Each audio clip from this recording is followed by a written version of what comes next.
If you're interested in FIFA Mobile, I currently have a second channel where we run a FIFA Mobile Road to Glory, link down below. And if you need any coins for Ultimate Team to get a head start on the game, head to the link in the description. Use the code TVM for a discount at checkout. What is going on, guys? TVM here. Welcome back to a brand new video, and today's player review is going to be in form Totw Vidal. Of course, he does have ones to watch, so if you are a lucky boy and picked up your 85 rated Vidal before he spiked in price, before his performance, then you've, well, either you sold him on and made a little bit of money, or you have a nice card here, because the in-game stats on Vidal are absolutely insane. There is, of course, a big issue for most people, which is going to be the pace. The rest of the card is incredible. We'll look at some in-game stats in a second. 3-star skills, 4-star weak foot, high work rates. So as that box-to-box-esque player, you're going to have a very capable one here. Great work rates, which is always nice to have. I hate having like a low work rate when you're using him as a midfielder, and even a medium work rate doesn't work too well. Set play specialist and a power header doesn't really benefit anyone, to be honest, when it comes to traits.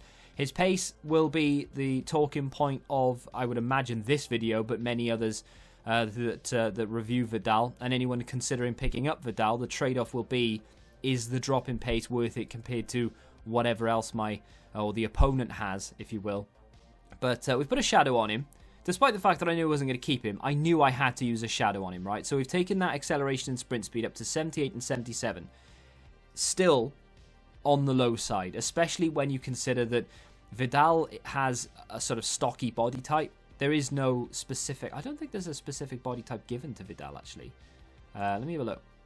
It doesn't have it on the inform page for some reason, but I've just clicked to go on to the standard, the base card, and we'll see if it says stocky body type there. It just says non-applicable, so it doesn't have a body type written down, but I'm pretty sure it's a stocky body type. It definitely felt that way in game.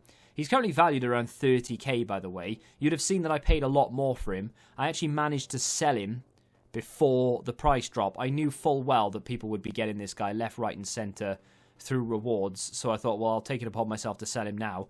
In terms of the rest of the stats, I mean, his defending stats are very good. 88 stand tackle, 86 interceptions, with sort of mid-80s for the rest of those stats there.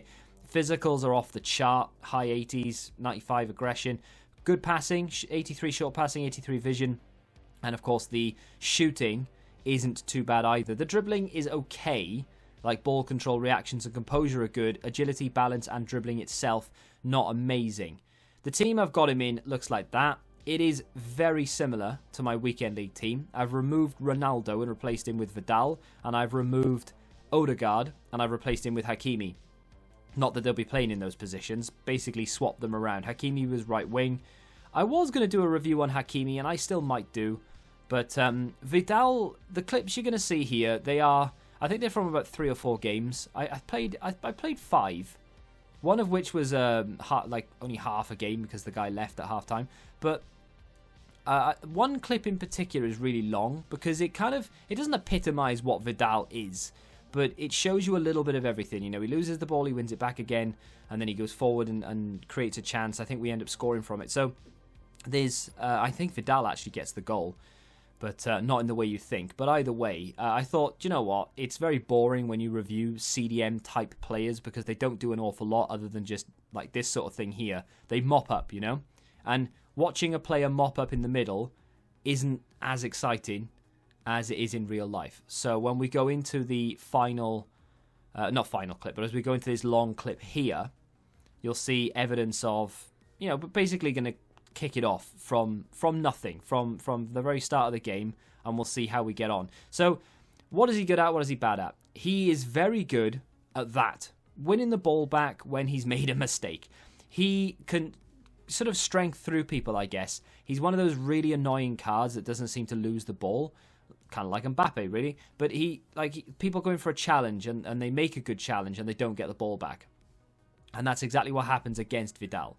He goes in for a challenge himself, and he'll win the ball.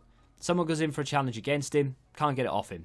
He's got too much strength and aggression to shield the ball, if you will. Even if you're not shielding yourself, he will manage to somehow keep hold of that ball. He wins it back here, just from a mistake, really. And I'm waiting. I know exactly what I want to do. Nice little turn. He's got just enough agility to be able to do that. We were going for goal. We're taken down. Vidal wins the penalty, which means he gets to take it. And there is no goalkeeper in the land that would save that. Not even Nick Pope himself could stop that from going in. So Vidal on the score sheet. Don't ask me. I don't know why I'm doing step overs for days with Vidal. I'm literally waiting here to see if my opponent's going to press me or not, and he doesn't really, and that allows me to go in with the likes of Mbappe and do some slinky skills and stuff, because he's not putting any pressure on me at all. We get lucky. To be fair, he got lucky with his goal, so I deserve a bit of luck with mine. Vidal has got an abundance of strength, right? We've already talked about that. Is there a downside to that? He does feel slow, and normally, okay, with the exception of someone like Memphis Depay, normally if a player has an abundance of strength, they don't necessarily have high agility. They don't have a lean body type, which makes sense. So that is the case with Vidal. Unfortunately, he doesn't feel very mobile at all. It's very difficult to turn around in the circle with him. Yes, I'm doing step overs for days and I'm turning around and it looks quite fluid here, but it was a little bit of a challenge when, in comparison to someone like, I don't know, like Kante, for example, in this position, he's obviously going to feel a lot more agile, a lot easier to move around because they have different styles, different body types and all the rest of it, right? But either way, that's not to say that this card isn't usable. I was a big fan of it. The pace is something you're going to have to get over. But if you use him as your main CDM, and like I said, I've got a shadow on him, right? So if you use him as your main CDM, he's an 89 rated CDM with pace as good as Fabinho, for example. Even, you know, a lot of people may have used Fabinho. I love him. He's my favourite CDM in this game so far. And I say so far because, of course, icons hopefully drop on Friday and various other cards in the game will pop out here or there. And we'll get to try and maybe, you know, I'll like them more. But for right now, at least, Fabinho doesn't feel that mobile. He's not that fast. So Vidal obviously fits that bill. If you want to use him as your main CDM, I would not be against it at all. The guy's stats are incredible. He feels very good in terms of being able to intercept the ball, defensive awareness, stand tackle, strength in general, passing the ball forward. If he's ever in a position that he needs to shoot, he's going to be able to bury it. The only negative side of it, really, is that he doesn't feel super agile. In terms of when you jockey and you're trying to mark the space and cut the pass in lane and stuff, that's not too bad, actually. Didn't really find that to be too much of a problem. I wouldn't say it's a negative. I like it, right? Honestly, I think this card is very good.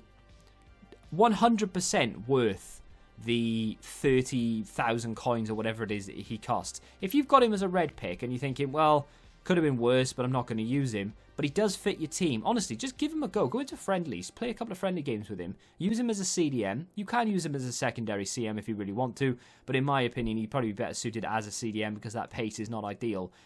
But I think you'll get on with him. Honestly, really good card.